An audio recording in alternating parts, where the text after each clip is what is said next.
what you see is what you see. So what we haven't done today is we're yeah, look how much wider it is. It's all, yeah.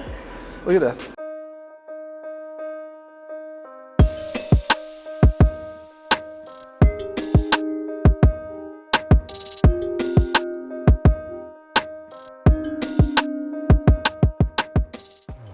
Hey kitties. Kitty. Meow, meow.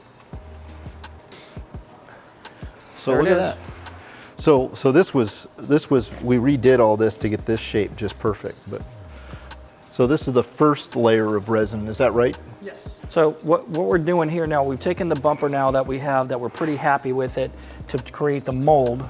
Although a couple changes are going to make after the first pieces start coming out of the mold. Right. Primarily that this section right here is going to be bulged.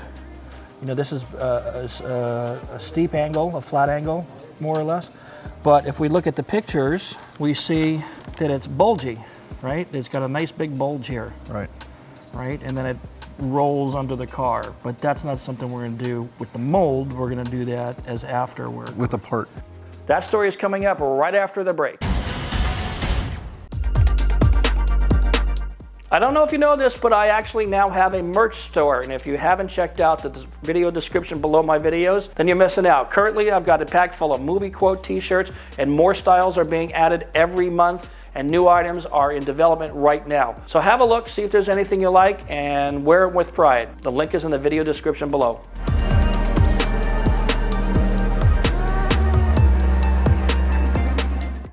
Yeah, so what this is the resin layer upon layer upon layer. These are the baffles, and this is what's making the mold. I think we've got, what, 3 or 4 more layers of resin to put on this, and then once that's complete, then we'll have a part to spit out.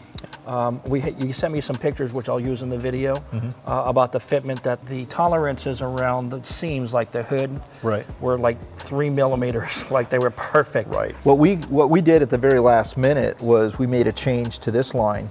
This line wasn't quite solid enough for us, and this line was this way. We repositioned it to have that carry through all the way. Distinguished line, yeah. The thing about the Bomex and Bodykit is that there's a lot of rounding going on around the edges, and that's what's freaky. One of the things is when you cut it out, you just go straight out at a straight angle with a sharp angle, it looks cheap, and I'm sure that's why Bomex didn't do it like that. Right there is a very pronounced bulge. It's rounded. Right. And it's rounded going underneath the car. Right, right. Yeah, and I think there was a little bit that we caught in this one picture that was this picture right here. It's kind of hard to see, but you could see the roundness in this photo. But all the work that it had to do to get it this far is just insane. I remember this ledge very vividly. This is the outer portion. You haven't seen the inner portion. The inner portion is way more detailed.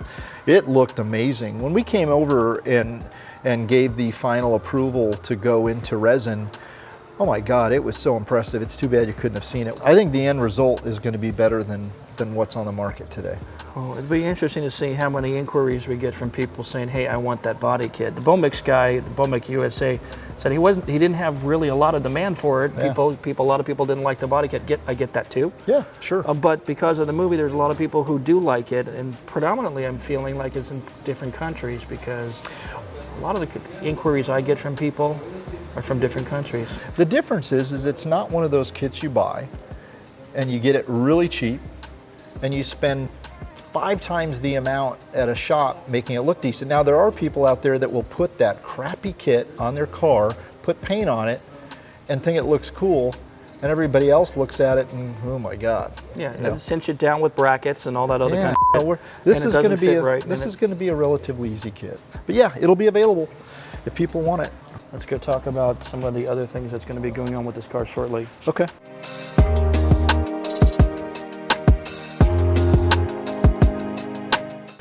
This looks about right. Maybe it has to come out a little bit more, like you said. Right, but it's also based on the skag. We want it to match this back part, you know? Yeah, well, so then you have to work. You know what? I think that's close enough. I mean, frankly, this is already, seems like it's already too far out. If you look at the back of this. This right now goes at an angle like this. It looks like it needs to go like this and then come down. Yeah. So it's more of a ledge rather than a ramp. this whole area needs to come out a little further? Or it needs to go in here more. It needs to go in here more. So one barometer you can use is measuring this tip to the tip of this And we did spat. that. Okay. We did that. So they used this photo for this design and that spat. But one thing that's for sure, this thing goes rounded right here. It's not squared off like this. It's rounded for sure. It's unquestionable. Okay, well then that's easy. That's easy to fix. Yeah. Actually, doing that Might give you will give us that look we need. Yeah. So Alex was telling me that at this point he's found a guy in Australia who makes the manifold that we need. Okay. Yeah. He said 3 to 4 weeks, Yep. right? Allow us to mount the precision turbo parallel to the engine. Yep. To get that look. Yes. And got a wastegate picked out and all that. So Yeah, and then he has his guy that's going to make that heat shield. And then once that's all completed, we'll just send it out and have that chromed. I sent the plastic manifold cover. sent that off to the shop. I mean the coil cover. Coil cover, yep. And so that's getting. I got to inquire about that, but we should have that back here in the next week or so. I mean, the engine's coming along great. I had the valve covers painted back to original color. I was going to try to inquire with you, but Alex and I went back and looked at the original photos. And it was I just, never did that. yeah. Honestly, when I got the car back from Universal, I was going to go through the motor and do a bunch of different. The surge tank, the intake manifold stuff was going to be changed to a Greddy surge tank and all that kind of stuff because the factory intake manifold looks crappy. But because we never actually got a shot of the engine in the car, it really doesn't matter. But we're going to faithfully reproduce it to what it was when Universal had it. What do you think about the decals going over? Do you recall?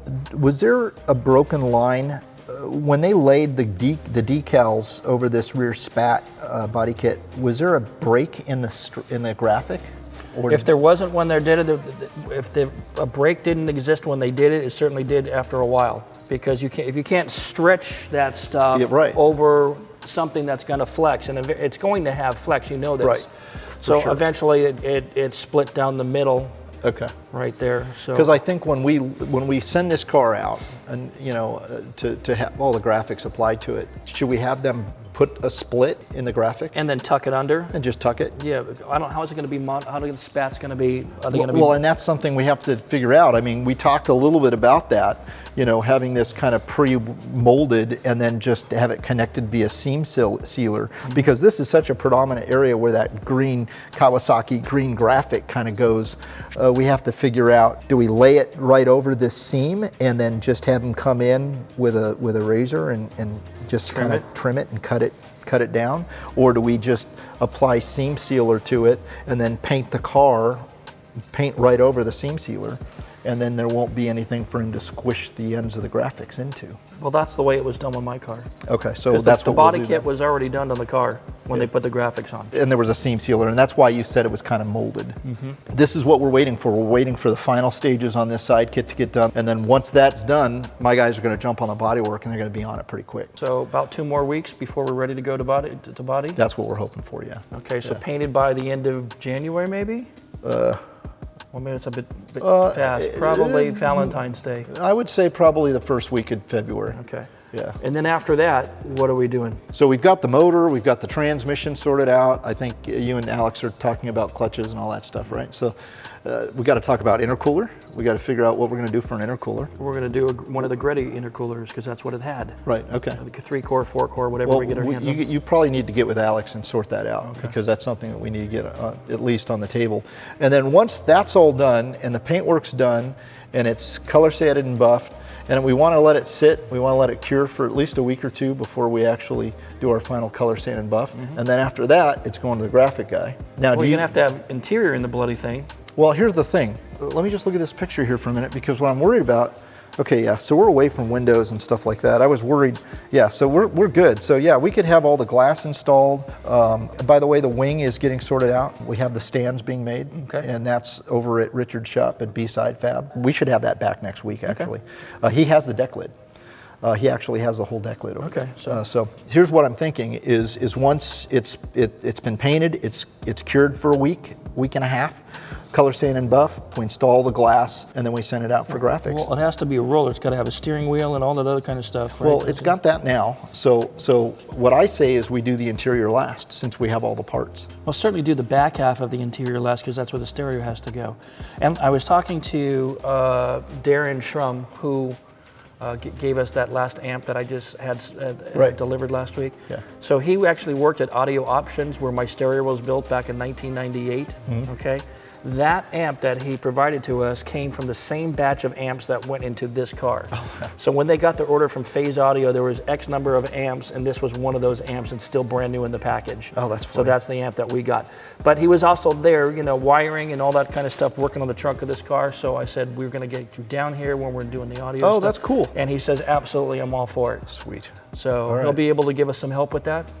Fantastic. I mean, I remember seeing the thing all apart, but he's going to be a greater source of information and guidance for us. So. So the roll cage, was that a custom roll cage? Yep, Pat Okay. Safi out in Temecula built that for me. He used to work at IBOC, Okay. and I was still friends with him when I left IBOC, and so he built that for us. So what I'm thinking is, I forgot about that shot. It's a cool shot. What I'm thinking is we have B-side Fab do the roll cage. He had that custom like claw thing to join the down tubes. Yeah, right? Alex and you talked about that. And 1 3/4 inch pipe, as I recall. Yep, and he and Richard over at B-side Fabrication actually talked about that. There were, with the Allen head screws, right, and they're flush, so the whole countersunk. Yeah. The holes were countersunk, so that you can run your hand over that section and not feel the head of the screw. Brakes. The reason why we haven't done the wheels yet, obviously we're waiting for the final fitment of the bumper and the side skirts, and then once that's completed, then we're going to pre-fit the wheels and determine exactly how much. And then send them out to get rebarreled and all that stuff. Right. All kind of stuff, And then yeah. there's also the deal of fitting the brakes on. Now, with that being said, if I remember correctly, there was some conversation about you locating a set of original Stillen. Right. So we Brakes. found a set of Stillen 300ZX brake calipers, okay? Mm-hmm. Now, I'm not sure about the specs. I got to talk to Alex again. I reached out to the guy and to ask if they would fit, because we're going to have to take some measurements apparently. So I'm not sure if they're going to fit, but we know that the mounting bracket will be completely different. Dave DeShane, who went through the same thing with his car, he had to have custom brackets made, CNC'd and all that kind of stuff. And he said he spent $3,000 Canadian to have that done. Now, I don't know what the market is up there. I don't know if he had to go like a specialized race shop, that's why he paid so much, or if it was just that complicated to do the engineering to make it work and come together. What does he want for those? This guy that's selling this Stillen There brakes? wasn't a price. Okay. Make an offer was the discussion. So what about the brakes we already bought from your other buddy? So Can we use the brackets for those and just use the Stillen caliper? I'm not an expert in there, so I wouldn't want to hazard a guess, but I would tell you that the brake calipers that we have sitting over there are bigger than the Stillen ones, and it came with the brackets. And those are the ones that Dave DeShane had on his car. So they resemble these. They're still APs, right? But they're not the same as the Stillen one, because of that embossed area where the Stillen metal decal resides. Right. I know the discussion that I had with Alex was, God, do we want to spend another whole bunch of money just to buy those Stillen calipers?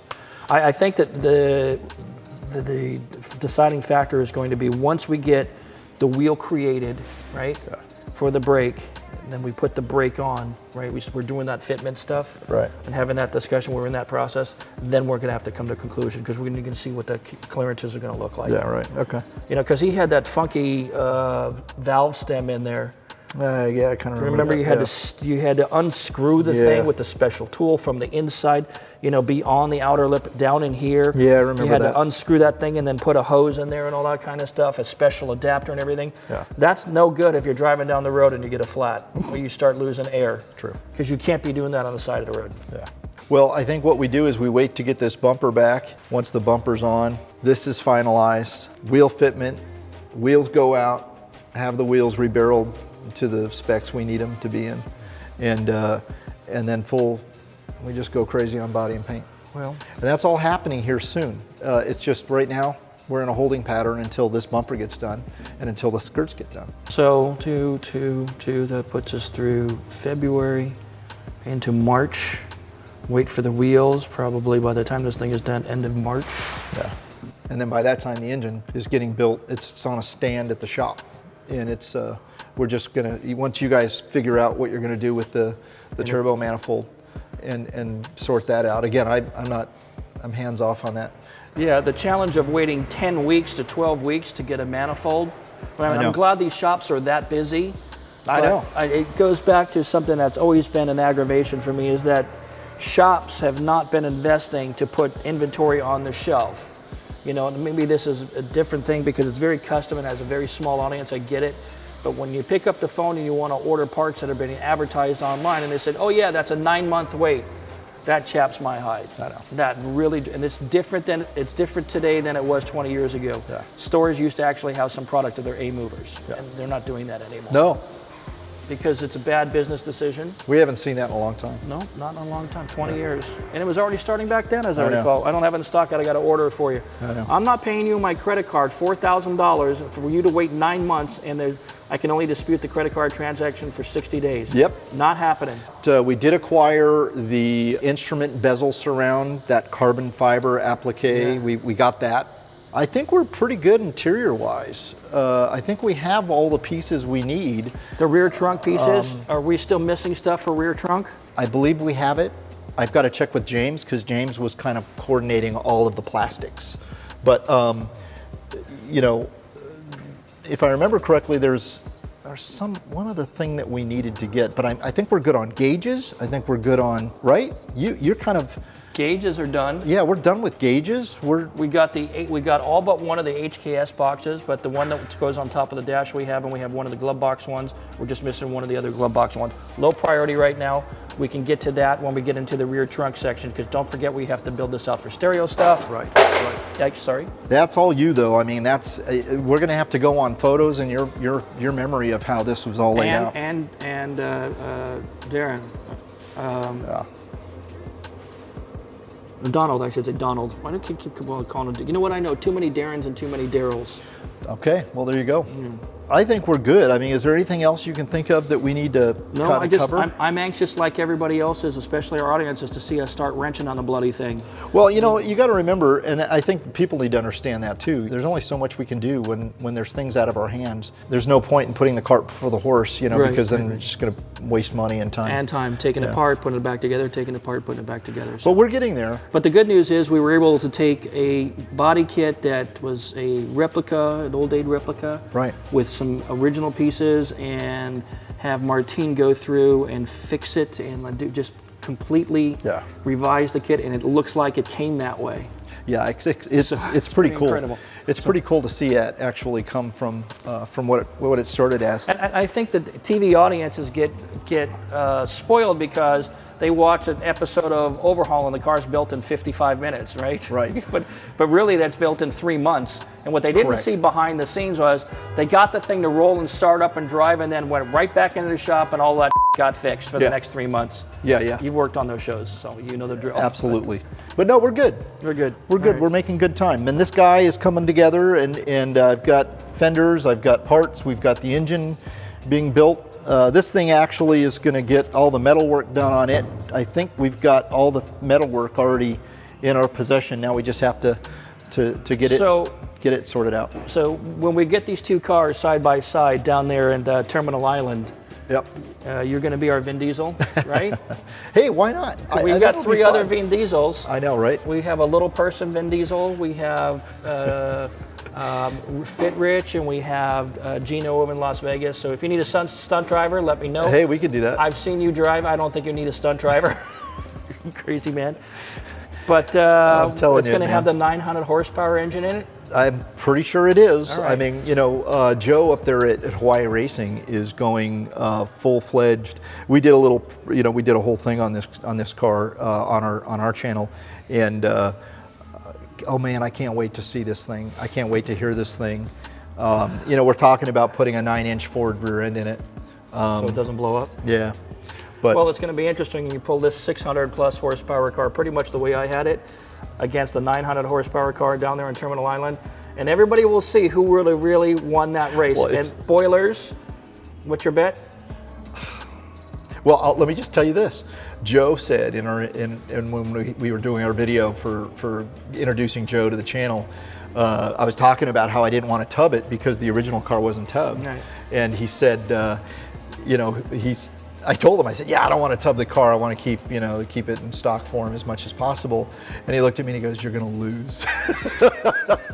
Traction is action. Exactly. Right? If you can't get Yeah, traction, it doesn't matter how much horsepower you have. Yeah. If it doesn't hook up. Yeah, and that's exactly what he said, and that's true. And so I don't know, man. I don't know.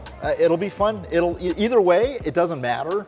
And I promise you, it won't be smoking the tires and doing a burnout at the same time. That's not going to happen. That's my prediction. So. That's not going to happen. But it'll be fun to see them together. These cars are so iconic together, and the fact that we get to do both of them is just so much fun. We're going to have to get 100 people out there to spectate. Yeah, that'll be cool, won't it? Yeah, well, we got to find out about permits and all that kind of stuff. Well, we got time. We got to start looking into it. So we got a lot to do, and a lot has been done, so be patient with us. We're going to get to turning wrenches here pretty soon. We have to get all these parts ready to go on the car, and then we can start putting them on the car. Daryl, thanks for being here. Yeah, man. I'm excited.